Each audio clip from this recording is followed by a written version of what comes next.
Hey, this is Rob Anspach, and welcome back to another edition of eHeroes. For those keeping count, this is episode 279. And my next guest is not only the queen of the business lunch, and you're probably going, what is that? But she's an excellent speaker and will give you ideas on how to network.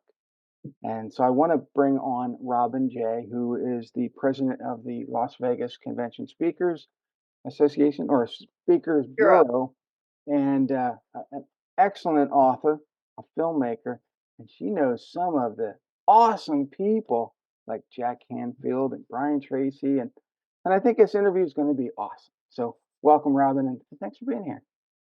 Thank you so much for having me. My neighbors in Mow Blow just started. I hope that doesn't pick up on the mic. We'll cut that out. But Okay. it's funny because I've been an entrepreneur straight for about almost 30 years. And I've gotten to meet a lot of the great speakers. Tony Robbins comes to mind, although my audience knows I don't have as much respect for Tony today as I used to, only because Why? I think he curses too much now on stage, and he didn't used to do that back in the day when he started. Um, and so I guess as I got older, that word, the F word, just doesn't mean that much to me. When I was younger, I was like, oh yeah, that's kind of cool. Now it's like, he's just trying to be like the youngins. So, but Brian Tracy has been that legacy, you know, and I've admired him from probably day one, with his Chicken Soup for the Soul books, with his partnership with Mark Victor Hansen Oh, and Jack or Canfield. Jack Canfield, I mean. And yeah, but Brian, and I think I told you this story about Brian Tracy, is back in 2000. I missed my opportunity to take Brian from the airport to the seminar, and I was just so enamored with the idea of picking up Brian Tracy at the airport that I forgot what color my rental car was, and I forgot what floor on the airport that I parked it. So Brian looks at me and goes, don't you have one of those clicky things to, signal where your car is? I'm like, no. And so we had to put Brian in a taxi and get him to the seminar. And I've worked with so many of these top thought leaders today, and it's really refreshing when they are the real McCoy. And I will tell you, you just named two of them, Jack Canfield and Brian Tracy, are mhm. both the real McCoy. The last time I saw Brian, he was speaking. He spoke for 3 hours. Wow. And I think he walked over to the lectern and checked his notes twice in Mhm. that whole time. And he told, I remember all his stories. There was that memorable. Like he said, someone will tell you they have 10 years experience at the job. He says they don't really. He says they learned the job the first year and then they've repeated it for Yeah. 10 years. And you're like, boy, does that make sense? Mhm. We're at the advantage in our work. No 2 days are ever the same. Mhm. You're always reinventing yourself. You're always finding a better way to do things. So that was amazing. Jack Canfield drove down to a studio when we went to film him for, can I show visual aids, The Keeper Mhm. of the Keys, my first film with Wow. John Gray, Men Are from Mhm. Mars, Women Are from Venus, and Marcy Shimoff. He came down to, I don't know, Escondido, someplace north of Burbank, Mhm. and spent the whole day with us. Yeah. And we were going to have him speak on, the movies are based on 7 keys: appreciation, harmony, passion, courage, faith, vibration, and empathy. It's like Mhm. trying to remember to name the seven dwarfs. Anyway, we were going to have him, each of the experts, speak on 2 or 3 of the keys. And my director said, you got anything for appreciation? He's like, okay, yeah, ready, roll them, and we recorded him talking about all 7 keys ultimately. He Wow. came down, he could not have been more gracious. Mhm. He's got a great smile. I mean, we didn't even go to lunch. We just went, met at the studio. We were there for 4 or 5 hours filming Mhm. him, and he was just incredible. Yeah. Brian Tracy flew to Las Vegas to film. We were filming on location in Boulder City at my doctor's house. And he came up with his wife, Barbara, sat in the makeup chair, just dropped one nugget after another. So gracious, so incredible. And yeah, I did two more movies, The Secrets of the Keys with Don Miguel Ruiz, Reverend Michael Beckwith, and Daniel Brinkley. That was the one Brian was in, Gloria Loring, the actress, and John Assaraf, who was also so amazingly gracious. We flew to California to shoot him. Mm-hmm. And then for Becoming the Keys, we had some of the same experts. I love these little eco wallets. Yeah, they're neat. We had the stars. We also had Joe Vitale and Daniel Brinkley. I have a girl, Rachel Magario, who opens this movie. She is a totally blind kidney transplant survivor. Wow. And I feel like we needed to say something because I've had people say, well, the acting was, I'm like, no one's acting. There's no actors in these movies. They're all thought leaders. And so Don Miguel and Joe Vitale, Daniel Brinkley, and Brian Tracy were in that one too. And they're hybrids that take a narrative story, fictional story, and a few fictional characters. And they go to get wisdom from these thought leaders, these experts and speakers and authors. Mm-hmm. So it's a little more fun than a typical talking head documentary. Yeah. And I co-wrote the song too. Wow. That won an award. I didn't even know you were a songwriter. Yeah. It's called Stronger Than Ever. I'll send you an MP3. It's You know, fantastic. and here's the funny thing is that, you know, as an entrepreneur, you know, I started out in 1989. I opened up a video photography business, and that didn't last too long. I think 6 months. 19 what? 89. And so I had this video photography business. My partner was just a jerk. Then he ended up stealing half my equipment, moving to another state, Oh and, no. and so it took me 6 years to recover. And then I started a carpet cleaning business in 1995, and that lasted 19 years. But in the meantime, learning marketing from like Joe Polish and Dan Kennedy and all these greats, I discovered that I love marketing more than I loved, you know, cleaning carpets or owning a cleaning company. So I sold that business, devoted all my time to this business, and you know, then I wrote one book, and people were like, "Wow, that's so incredible! I love it." Well, 10 years later, I'm now the author, co-author, producer of 43 books, and for me, it was always that evolution. What else can I do? What else, you know, can I how else can I help, you know, clients? And you know, when I And first, humanity. yeah, you know, I and told you I bought Rob versus the Scammers twice for my 94-year-old dad. He Hmm, just really got tagged. They had to cancel his credit card and his checking account because he subjected himself to the fraudsters. yeah, I said, Dad, if you send them $300 and they promise to send you 30 grand, that's called a Ponzi scheme. hmm, yeah, you And, know, is I don't know what happens with seniors. You get gullible, you want to have enough to live till you die. And I guess yeah, it's just appealing, but thank well, you for and taking the time to write the books. well, and the thing is that, you know, how Rob versus the Scammers came about was just my frustrations dealing with these, you know, these callers all the time, Visa, Mastercard scammers, and you know, first I'd be slamming the phone down and yelling at them and don't call me, Letting them get to you. and I was Yeah. like, my blood pressure is going, I'm gonna die here, and so I thought, why don't I just play along?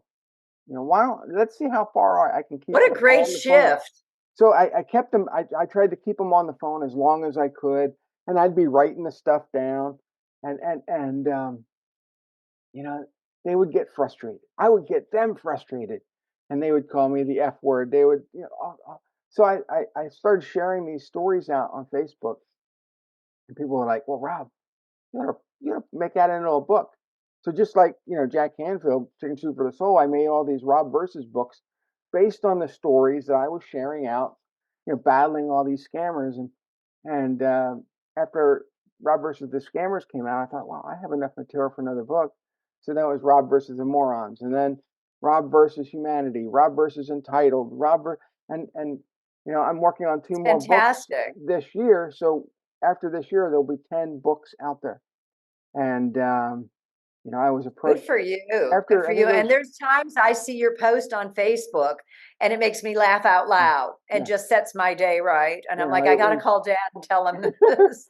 I think it was right after the fifth book. A producer had reached out and said, "Hey, look, let's start writing the script for a pilot and see if we can shop it." Well, as we were doing that, I came out with the sixth book, and then months went past, and then then they had a writer strike, and I was still putting out these books. So now we're coming back to it with fresh eyes. We're redoing the pilot, making it more streamlined, Good.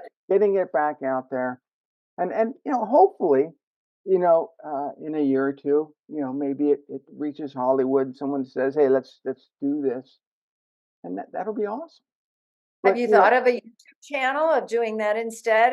there's a lot of things that I could be doing else. A podcast, a YouTube channel. You know, but in the same respect, I also am writing books for other clients, and it's like, okay, how much time do I have to devote to all Yeah, this? And so I'm looking at my time. Years ago, I actually started restricting a lot of the time that I put into my own work. And so, I'm only working probably 4 to 5 hours a day. That's it. And then I spend time with my grandkids and my family. And I actually make more money doing that because when I am working, I'm hyper focusing and I'm getting stuff done. And, but if I dedicated more time, maybe I could get some of these other projects. But you have to look at the time versus your return on investment. absolutely. And so I I spent way too long writing my new novel. yeah. And then I started it in 2018 and had to table it to finish Becoming the Keys, my third movie. Mm, And then I did the premiere the beginning of January of 2019, and my house flooded. wow. Washing machine hose. They're so cheap. A brand new one, like $25 for the high end set at Home Depot. If you haven't replaced yours in 5 years, please replace it. And about $60,000 worth of damage later. And it took me a year to get my home livable. Mm, And it was impossible to have work and focus mhm, when that construction's going on. I yeah. mean, they cut out my drywall and my floors and everything. So finally, around the beginning of 2020, I thought, oh, I get to get back to work. I have an online course for speakers called Insider Secrets Keys to Six-Figure Speaking. I didn't learn a lot about speakers bureaus as a speaker until I became a bureau. And then I saw how the industry really works. So I Mhm, share that and I help people learn how to monetize their presentations better, their messages. So I was all set to do that, and COVID hit. yeah. And every meeting in the whole world got canceled. All the speakers were out of business. So there went that market. And when I quit my job in 2003, I was in advertising and marketing. And I thought, I want to write a novel, not necessarily the great American novel, just Mhm, an entertaining, engaging novel. yeah. And so I pivoted. I've waited 20 years to do this. So I wrote Sunny Secrets, and I have a copy here. Oh, it's not one with the award on it, Oh yeah. but Sunny Secrets. It doesn't have key in the title. That's amazing. And uh, it took me more than 2 years to finish writing it. I had to cut out the first 200 pages. I hired a professional editor, and she's like, "It's really not part of the whole story." And I was like, so that was hard. I talk about wasted time. And I got it out and I put it up on Amazon KDP, and Mhm, I'm narrating the audiobook now. mhm, So, but while I'm doing that, I'm also launching a new YouTube channel. I'm planning a new anthology that'll be based on Think and Grow Rich and the masters. You like mhm, The Science of Getting Rich, Robert Collier's The Secret of the Ages. All of those books, Earl Nightingale, Lead the Field. My dad raised me on all that. mhm, The Strangest Secret, You Become What You Think About, all of mhm. those motivational and inspirational stories. So those will be the anchors, and then anyone else who wants a chapter will be able to do it just like I did with my Power of the Platform books. Cool. And you'll have some anchor chapters, and then But other people can contribute. besides those books, you also have a book I think called The Queen of the Business Lunch. The Art of the Business Art of Lunch, the Business Lunch. Yeah. right here. It's in And 12 languages, which is wow. exciting. Yeah. I personally hosted, my clients called me that. I personally hosted more than 3,000 client lunches when I was selling advertising, and I saw my sales increase by more than 2,000%. And it goes back to what we were talking about before the podcast about making people feel special. If I take a client out to lunch and make it all about them, I mean, for instance, if they want Mexican food, we go for Mexican food. I don't like Mexican food. So it doesn't matter what I want. It's all about them. And when I speak about the art of the business lunch or networking, I start by asking who here in the last 24 hours, who here was made to feel really special? Raise your Hmm. hand. 2% of the hands go up. Hmm. People are not made to feel special today. Right. And you can take someone out to lunch and make it all about them and find out what's going on in their world. You find out better ways to help them with your business, what you can do for them. Instead of asking, what can I do for you? You Yeah. find out and you find out about their family life. And yeah, I learned golf for client golf, but not everybody plays golf. It's Right. the common denominator that we all eat. Hmm. And so you can take someone out to lunch, make it very special, but there's a lot that can go wrong. So I talk about that in the book. Like, is it ever okay to order alcohol when you're at a client lunch? Mm.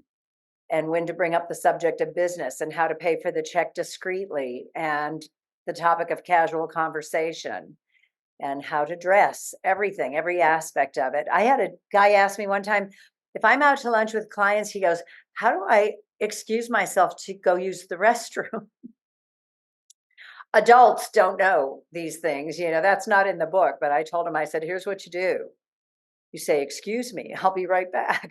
Yeah. And you go to the restroom. But then you have the issue of what do you do with your napkin?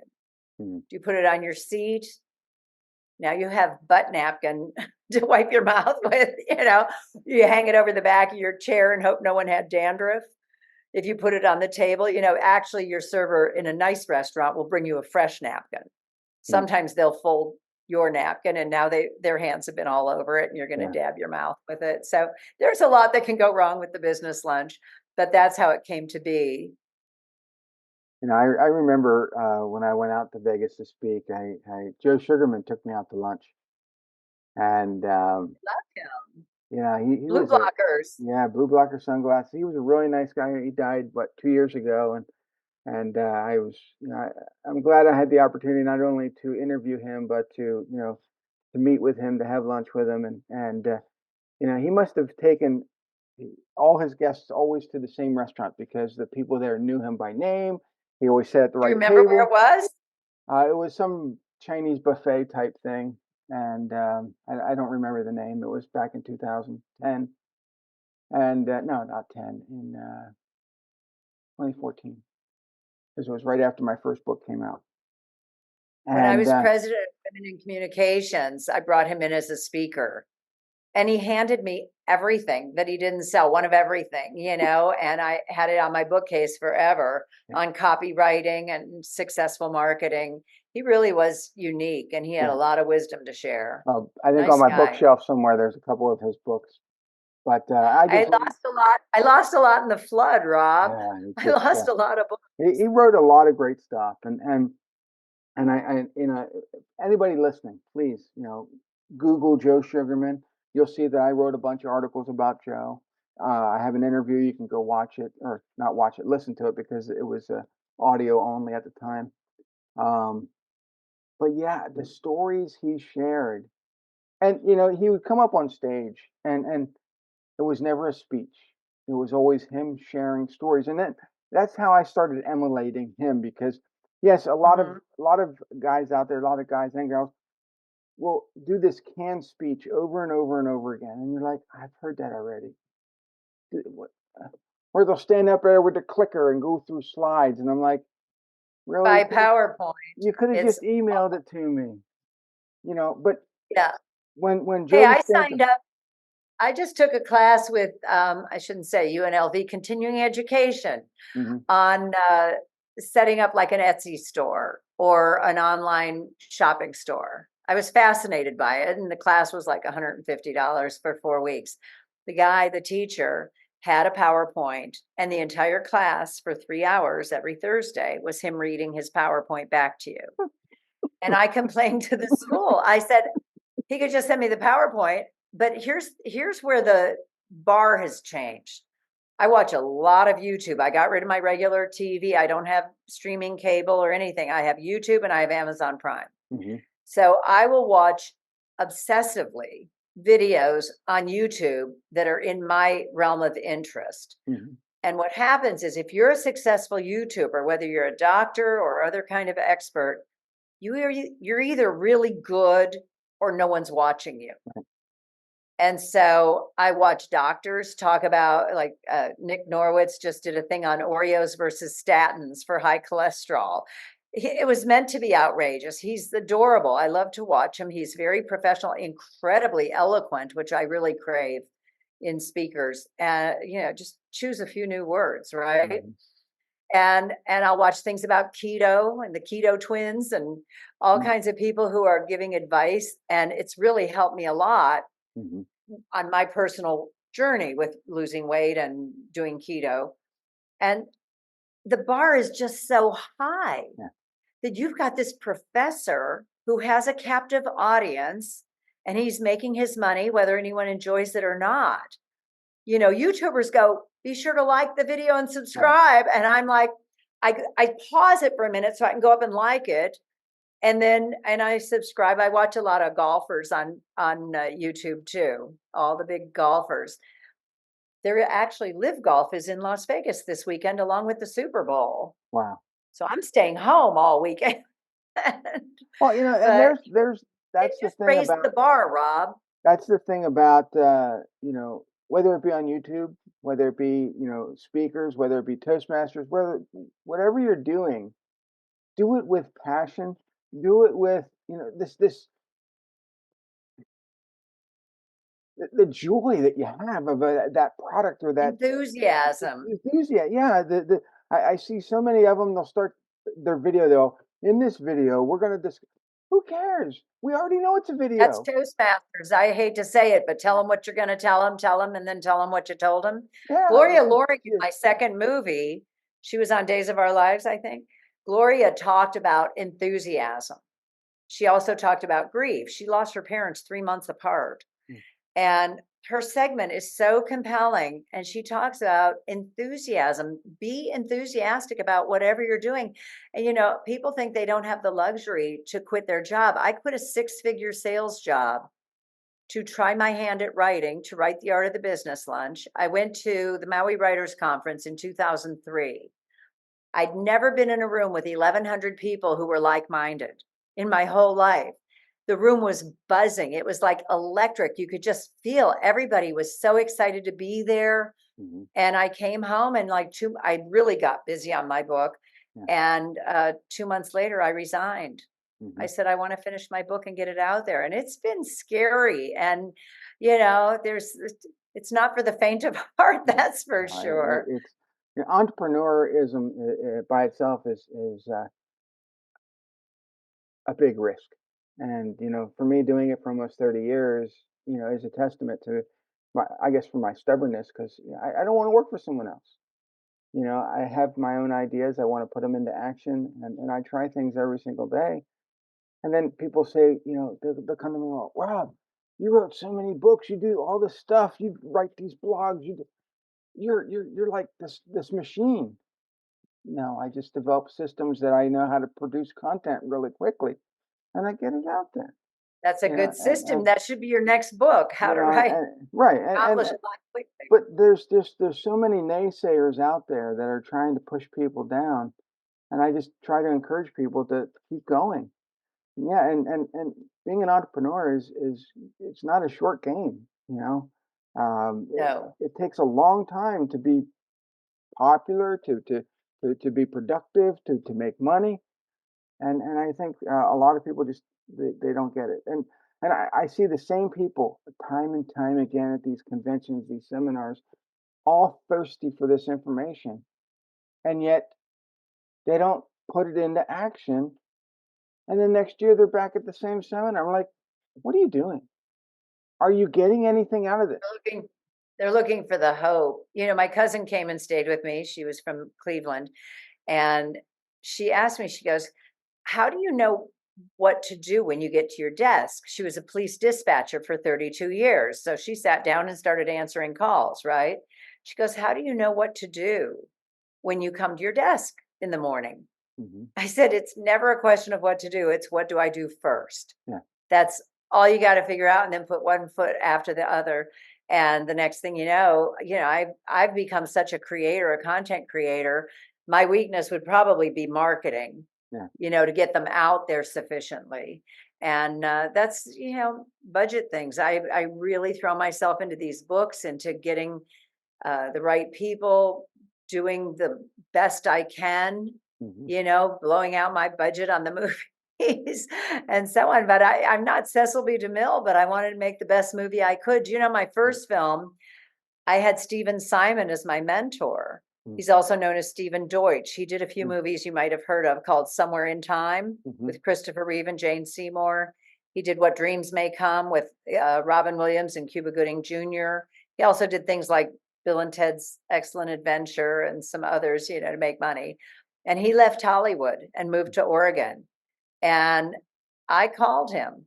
I said, "I'm making my first movie. I don't want it to be a regular talking head documentary." And Hmm. he ended up, we talked every week till the movie was done. Hmm. And he's just been, so supportive that my friends, when they first saw the rough cut, they said, "How the hell did you do that?" I said, Hmm. "I had the right help." Yeah. Yeah. There's a And lot to be said for mentorship. right. And I think once you have the right mentorship, your success comes a little faster. It comes a little easier. You don't And make the same mistakes over and over again. no, You learn no. what to do and what not to do. But I encourage everybody to fail. I encourage everybody to make mistakes because that's when you learn. Yeah, it's maybe it's easier to pay someone to learn their mistakes, and so you don't do your own. But it always means more when you make your own mistakes. And so the mistakes that I've learned, I've turned into books. I've turned into speeches. I've turned into they make me money. That's And because fantastic. That's a great way to process your lessons so everybody doesn't have to make the same well, mistakes. and the thing is, I think everybody is so tired of people bragging about their success. Well, I made millions doing this. Or whatever. Yeah. But I failed doing this, and that failure elevated me to a whole different status. Oh, I tell me more also about think that. I think because we're in the great awakening, when you see people who are wide awake, who are protesting the way things have always been, whether it's the farmers in Europe or whatever's going on. I don't want to say anything that makes this less timely. But when you have that, you have to de-emphasize the money. Hmm. I'm not impressed that someone has $10 million. Are they happy? Are they a good person? Right. Are they abusive to the people around them? Are you a good person, and do you have the keys to happiness? I was just watching Dr. Rob Lustig from UC San Francisco talking about the difference between happiness and pleasure. And it's fascinating because pleasure is dopamine, it becomes addictive. Happiness is serotonin. You get it from helping others. Hmm. And it was it was a 90-minute presentation at a conference. And I sat down, like I said, I have a really low boredom threshold. And I thought, well, let me watch 5 or 10 minutes of this. I not only watched all 90 minutes, but then I looked for two more videos from him, and watched them Hmm. because I thought this guy knows what he's talking about. And I was so blown away by his content.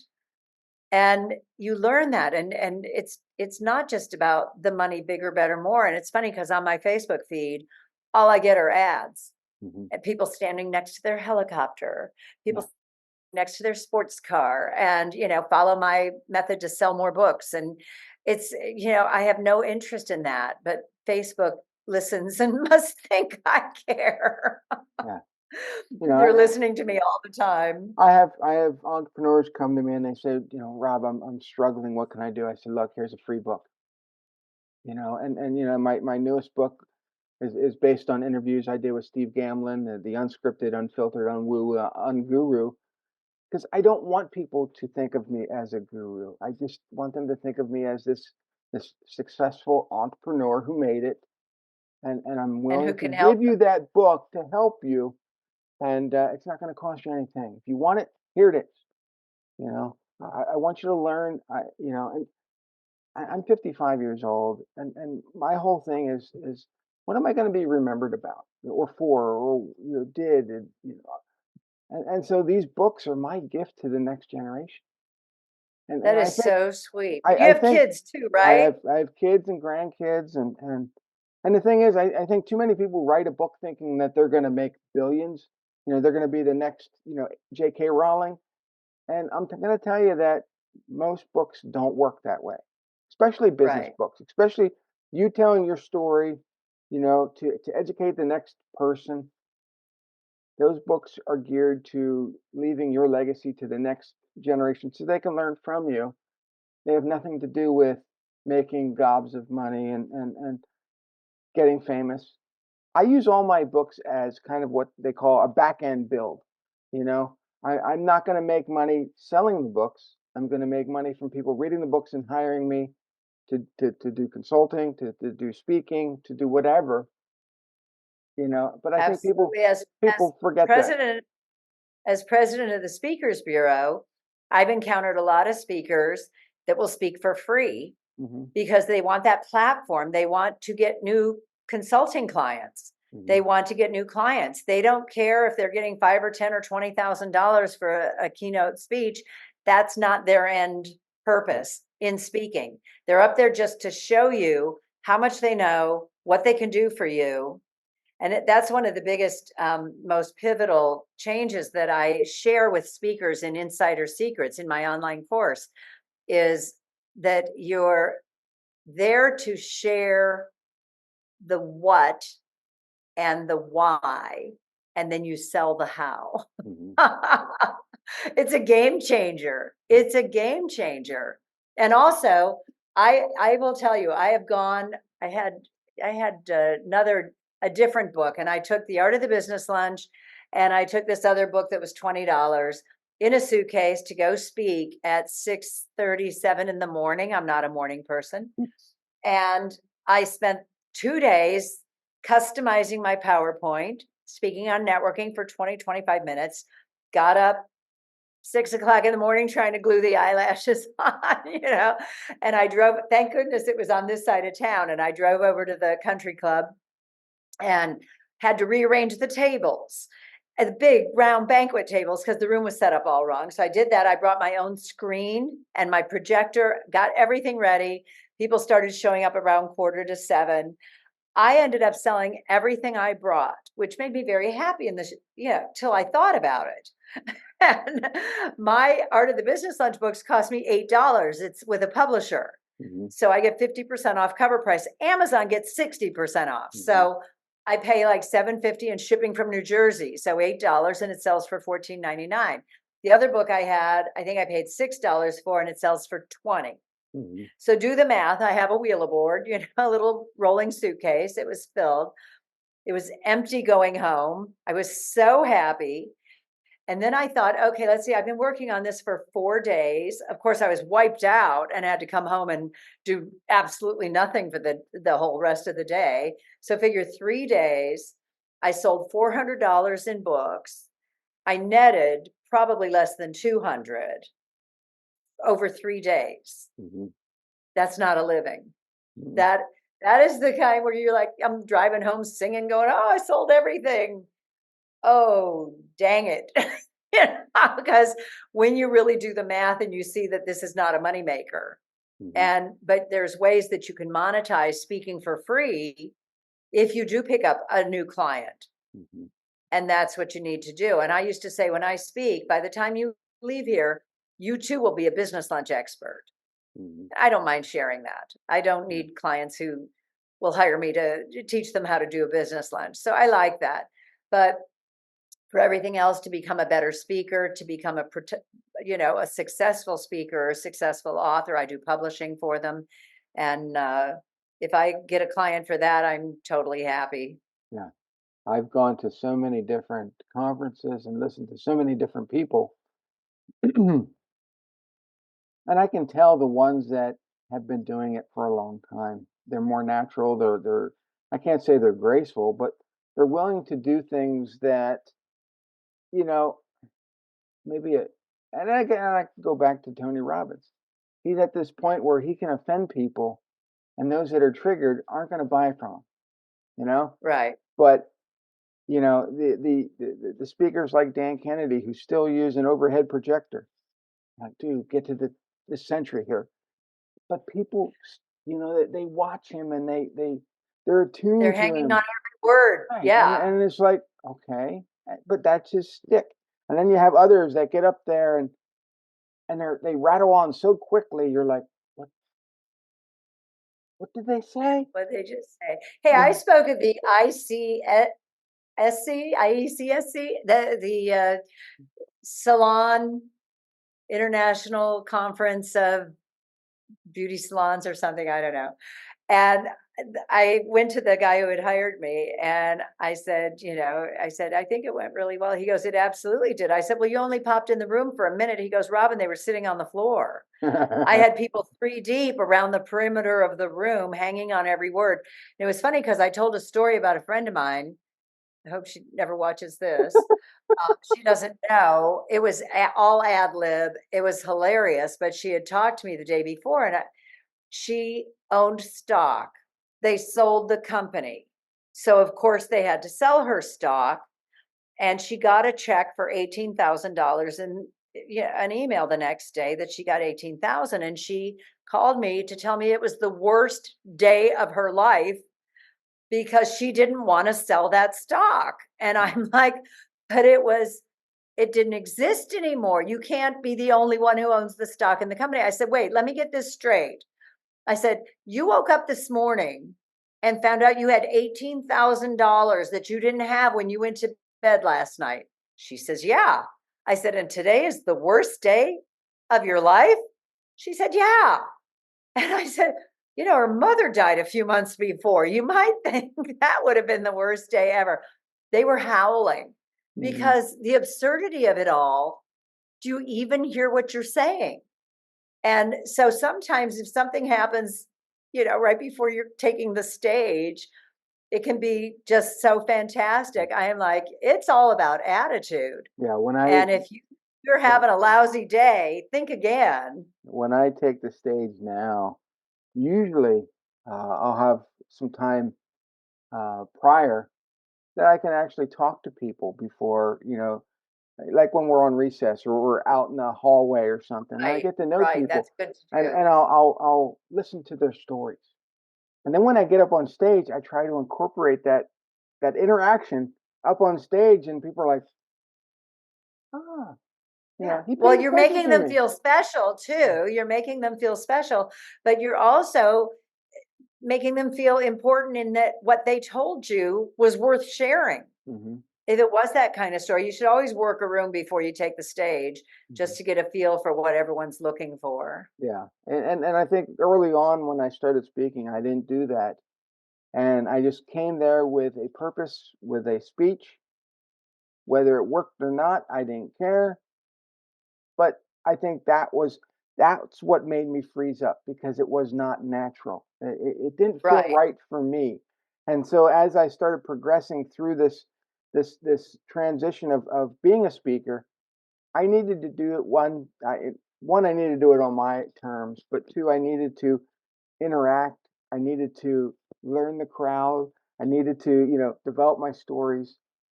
I And would rather see you today mhm, than one of your original presentations that was all canned, so to speak. I think that sounds a lot more exciting yeah, to hear, and you've got it. We were talking about that before about Toastmasters. It's so rehearsed. yeah, Their number one criteria is finish on time within 5 or 10 seconds, or yeah, you get penalized. And I just think it takes away the spontaneity because things can happen right, or people ask questions. That's one of the reasons I like a PowerPoint, and I only have photos in my PowerPoint, as I said, maybe a few slides with some bullet points, but I don't lose my place. yeah. So it's my little cue card. to Mhm. just have a picture of a restaurant or people eating or drinking. And, and then I remember the anecdote that goes with that slide. Mhm. So I try to avoid death by PowerPoint. One of the greatest places for me uh, to gain, I think, new stories is when I go to Disney World. I see the crowds. I see what they're doing. I see how they're interacting with each other. And it's supposed to be the most magical place on earth. And you think, oh my goodness, I'm going to have this great time. The adults are stressed. The kids are crying. They're spending long lines. Long. Nobody's having fun. Nobody's They're having like. miserable. But if you watch them, you can kind of incorporate some of that interaction into your stories because isn't it that kind of like life? And that's kind of how COVID was. We were in these long lines, we were miserable, we had to distance ourselves, we had to all these things. And I'm like, just watch people. And if you can correlate what they're doing and understand their dynamics, you can kind of make stories up as you go, and people will Yeah. believe it, and it's great because a lot of times it's you can adapt it to marketing, you can adapt it to life lessons, you can adapt it, and people are going to pay attention to you, and it's real, it's raw, it's fresh, and I'm tired of hearing the same speaker do the same stories every time we go to a convention. It's If you think about comedians, they all start out with fresh material. Mhm. And then they become successful. So they go on the road and they're in a different city every week. And within a year, their content, their material is all about airports, traveling, flying, hotels, what's on TV. Mhm. It happens to the best of them. They Mhm. just, Seinfeld was probably the very best at doing that. But where is the content about your mother? Where's Mhm. the content? I had a friend tell me I should just do a bit about my dad because he's 94 and still working. And she goes, you should just take the stage on open mic night and just talk about your dad. People would be dying. So I make it funny. So how do people get a hold of you? Where do they go? robinjay.com, ROBINJAY, just like two birds. They can go to, I told you I'm terrible at this, Las Vegas Convention Speakers Bureau, or just the acronym LVCSB.com. They can find me on Facebook at Robin J, or go to thekeymovies.com. Wow. And there's the trailers there, and it actually forwards to the Bureau site now. Nice. Ah, streamlined. I love it. Yeah. So I'm So everywhere. yeah, everywhere. And I think that's what you have to be nowadays. You have to be and I don't want to use the word omnipresent because the thing is, as I've told people, is pick a couple platforms that you really have your strengths at and stay there. You don't have to be, on Facebook and LinkedIn and TikTok and, you know, 40 I other just, different I social just, channels. Just go to one that you're really I good at. tell all my friends, stop sending me messages in Instagram. I go in there like maybe once a month or every 2 months to see, but you know what? I just had to sign up for TikTok, which I didn't want to do. And my dear friend, who's really smart, said, do it on your tablet. Yeah. So I don't know if that helps, but it's my Gmail email I don't and it's know. on my tablet. I don't even have photos on my tablet. I just use my tablet like to read ebooks. And I I had to do created it because my I, book, Sunny Secrets, is going out on Best of Book Talk mhm, on February 20th. And they yeah. said you should have a TikTok account. And I just have resisted it. And all that's up there, I think I put a headshot. I need to put an about. I see my strengths on Facebook and LinkedIn, and probably that's about it. I mean, I am on YouTube, I am on TikTok, I am on some other places, but I don't check them regularly. I think X is chaotic. So most I of the like X people a lot now. do, I get my news on X. but it's where you find your favorites, where you feel more inclined, and then that's where your tribe is. Stay there. But Yeah. don't be everywhere because you're gonna waste a lot of time hosting everywhere Well, I and had engaging. robinj.com, lvcsb.com, and thekeymovies.com. I had 3 websites. I have 4 Facebook pages, 2 YouTube pages now, TikTok, Instagram, and I can't do that and work. Yeah. So I'm on Facebook. I try to post uplifting content on Facebook on Rob and Jay, that was supposed to be my personal page. It became like personal business. You can't really separate. I do have a Rob and Jay producer page on Facebook. I have the key movies and I have Las Vegas Convention Speakers Bureau. So those 4 pages on Facebook. And the content is, now they have a thing where if I share on Rob and Jay, I can also share on those other sites. But the redundancy is ridiculous. Yeah. Yeah. So if people are out in Vegas and they want to stop by the Speakers Bureau, can they? No, No. I work from home. Is that a trick question? No, it's I've been to Vegas twice and both in 2014 and I haven't been back and I'm not a It's big fan of the changed a Strip. lot too. I've been here since 1974. I'm a little older than you. I'd kill to Yeah, be just a little, 55 again. little bit. But I had a friend come in. The last time she was here, we were meeting. I said, "Well, grab a drink and I'll take you to the airport." We had a little dinner, and I said, she was staying at Vidara, I think, over in MGM City Center, which is the middle of the strip. I said, "Would you hate me if I asked you to Uber to the restaurant and then I'll take you to the airport?" She goes, "No, no problem." I'm like, "Oh, thank God, don't make me go over there." The last time I was on the strip was when she had come in the year before. I picked her up at the airport. We stopped on the south end of the strip and had breakfast. And then I went to take her to Bellagio. And I bailed off the 15, the main freeway down behind the hotels because it was bumper to bumper standstill. Got on the strip. 10 o'clock in the morning on a Friday. It took us 45 minutes to go 1 block. And I'm like, I just won't do it.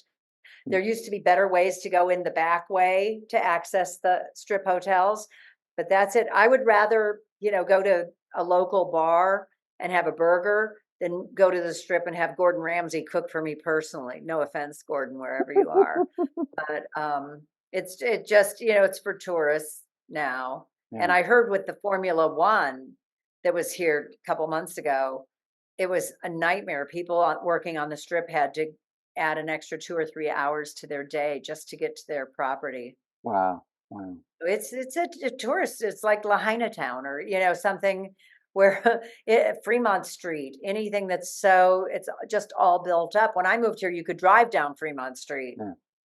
Yeah. So I miss that. I'm out Yeah. in the suburbs. I love it. Yeah. So everybody, I want you to go to robinj.com, go buy her books, and listen to a lot of the stuff that she's doing because it's great stuff. So until next time, we'll see you. Adios.